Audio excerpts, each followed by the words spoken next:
New Year's Eve. Brandon, my boyfriend of 3 years, invited me home to meet his parents. At dinner, he drugged my wine. Skylar, the gangsters. They'll chop my hands off if I don't pay up. I had no way out. I had to give you to him. Don't blame me. Blame your luck. You look just like his crush. It's win-win. I pay my debts. You get a wealthy life. Drugged and dazed, I was delivered by his family to Gates I knew too well, the home of my uncle, Victor Thorne. Victor had always doted on Mom and me. The year my father laid a hand on her, Victor had him shipped to a remote African mine before sunset. I could barely imagine what Brandon was about to face. The tranquilizer hadn't fully worn off. I lay slumped in the backseat of the car, unable to lift even a finger. The voices of Brandon, Frank, and Carol Miller reached me as a muffled drone, distant and indistinct. Brandon and I had been together since college, straight through graduation. Ours was a stable relationship, one that had never faced any real turbulence. Just before the holidays, he'd looked so sincere, saying he wanted to take me home to meet his parents, to talk about marriage. Thinking I needed to make a good impression on his family, I'd spent days meticulously preparing. I bought a new cashmere coat, got my hair done, and brought 2 expensive bottles of wine and a stack of gift boxes. But after just half a glass of water Carol poured for me, my vision started to blur. "Skylar, don't blame me," Brandon said, his face a mask of feigned grievance. I was truly backed into a corner, with no way out. $5 million! How was I supposed to pay that back? They'll really chop off my hands. I wanted to curse him, but my tongue wouldn't obey. Only choked, incoherent sounds escaped my throat. "Don't feel so wronged either," he continued to ramble. "Mr. Thorne's place isn't some bad situation. He just likes your type. You'll live a life of luxury with him. Isn't that better than being with me? I'm doing this for both of our sakes. A win-win. Get it? Win-win? You win my ass." The car sped through the darkness, the scenery outside the window a blur. I struggled to focus my eyes, trying to make out our direction, until the car slowly decelerated, finally pulling up to a massive, intricately carved iron gate. This place, this gate, this estate. My heart leaped. My hazy mind felt like it had been doused with ice water, clearing slightly in an instant.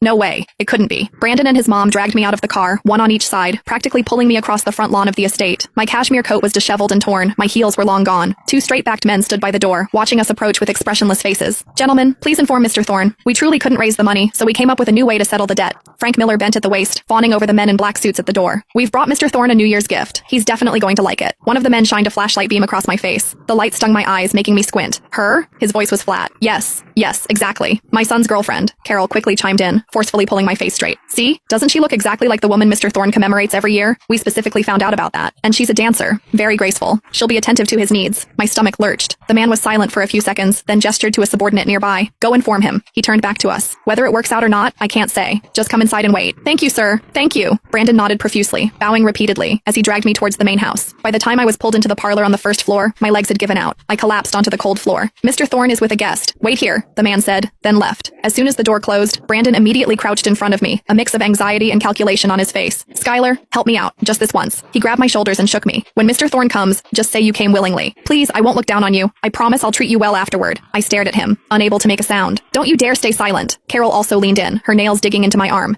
"If the Millers go down, you won't have it easy either. Brandon's your boyfriend. You should help him." "Mom, don't scare her." Brandon faked a gentle